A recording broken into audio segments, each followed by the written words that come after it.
भी चेतावनी दी गई है। सोमवार देर रात आया था 7.5 तीव्रता का भूकंप और जापान मौसम एजेंसी के मुताबिक होक्काइडो के पास ये महा भूकंप आ सकता है। जापान ट्रेंचर और चिशिमा ट्रेंच के आसपास भूकंप आ सकता है। 8 या उससे ज्यादा तीव्रता का भूकंप आ सकता है।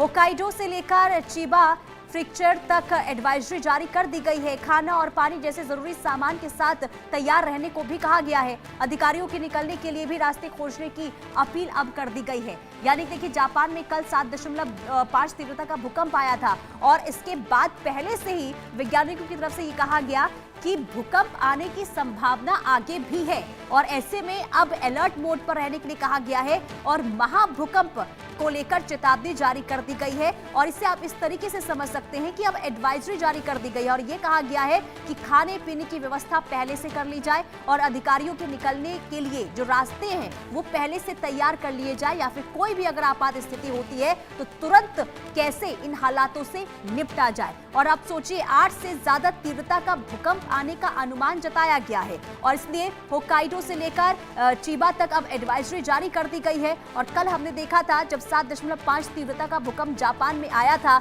इसके बाद सुनामी का अलर्ट पहले ही जारी कर दिया गया था। लहरें भी उठती हुई दिखाई दी गई थी समुद्र से और इसके बाद जब महाभूकंप को लेकर अनुमान जताया गया है तो कहीं ना कहीं अगर अब ऐसा होता है, 8 की तीव्रता का भूकंप आता है तो बहुत ही ज्यादा भयावह मंजर जापान में देखने को मिल सकते हैं। और जैसे कि पहले मैंने आपको बताया था कि जापान बहुत ही ज्यादा संवेदनशील भूकंप के लिहाज से है और ऐसे में भूकंप आता है तो वहां जबरदस्त तबाही होती है। आदित्य हमारे साथ बने हुए हैं। आदित्य, कल हमने भूकंप देखा था 7.5 तीव्रता का जापान में आया और अब अनुमान जताया गया है कि 8 तीव्रता का भूकंप जापान में आ सकता है।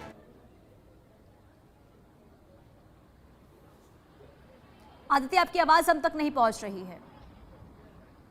अगर आप देखेंगे तो ये एक आफ्टर शॉक इफेक्ट हो सकता है। अभी हमने देखा किस तरीके से 7.5 का तीव्रता का भूकंप जापान में आया। अब दोबारा ये 8 तीव्रता का भूकंप जो है आने की पूरी अलर्ट जारी किया गया है। तो कहीं ना कहीं हम अगर जापान का इतिहास उठा के देखें तो काफी अर्थक्वेक प्रोन रहा है जापान। इस वजह से जापान में जितने भी बिल्डिंग्स और स्ट्रक्चर्स बनाए जाते हैं वो अर्थक्वेक प्रूफ बनाए गए हैं। इसके बावजूद भी अब ये जो अलर्ट जारी करा गया है अर्थक्वेक, ये नेशनल डिजास्टर जो एजेंसी है जापान में उन्होंने कराया है। तो कहीं ना कहीं अब वहां के लोगों में ऑलरेडी दहशत है क्योंकि वो ऑलरेडी अभी 7.5 मैग्नीट्यूड का रिक्टर स्केल पे वो भूकंप देख चुके हैं और अब इस तरह की चेतावनी आना चिंताजनक बात है जापान के लोगों के लिए।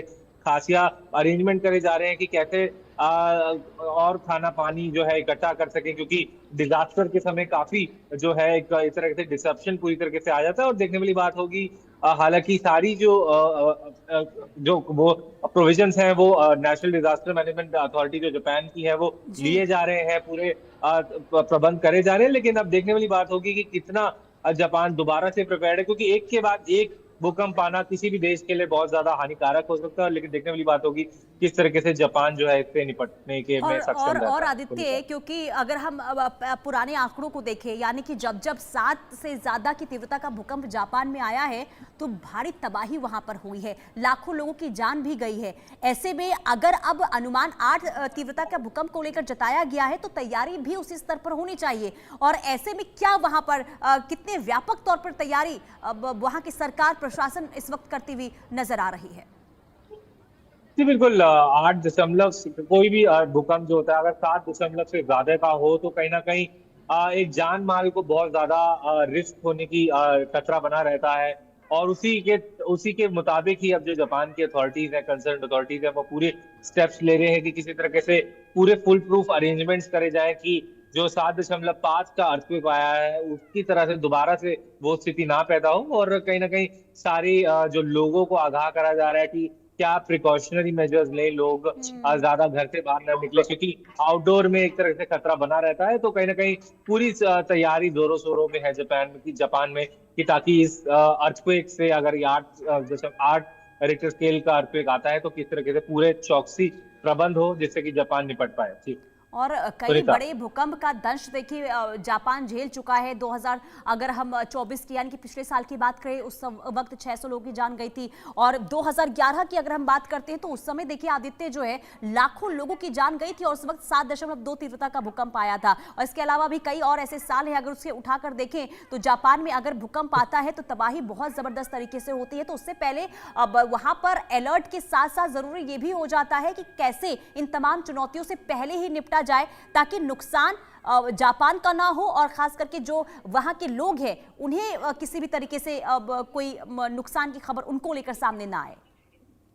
जी बिल्कुल पुनीता, आप बिल्कुल अरेंजमेंट्स और प्रबंध ऐसे होने चाहिए कि लोगों को नुकसान ना हो, जान किसी का ना जाए, घरों किसके घर ना इस तरह से रहे। तो पूरे जो है प्रबंध आपने बिल्कुल ठीक कहा, जी करा कि प्रबंध इस तरह के होने चाहिए कि चौकसी पूरे प्रबंध होना चाहिए कि कोई भी ऐसी अनटूवर्ड अगर 8 दशमलव रिक्टर स्केल पे अर्थक्वेक आता है तो कहीं ना कहीं जापान में सब सुरक्षित रहें, और वही वहाँ की एजेंसीज द्वारा अभी इस समय कोशिश। बिल्कुल। और भूकंप के लिहाज से अगर हम जापान के अलग क्षेत्रों की यानी कि अन्य क्षेत्रों की बात करते हैं आदित्य, तो कौन कौन से ऐसे क्षेत्र हैं जो सबसे ज्यादा संवेदनशील और खतरनाक है भूकंप के लिहाज से जापान में?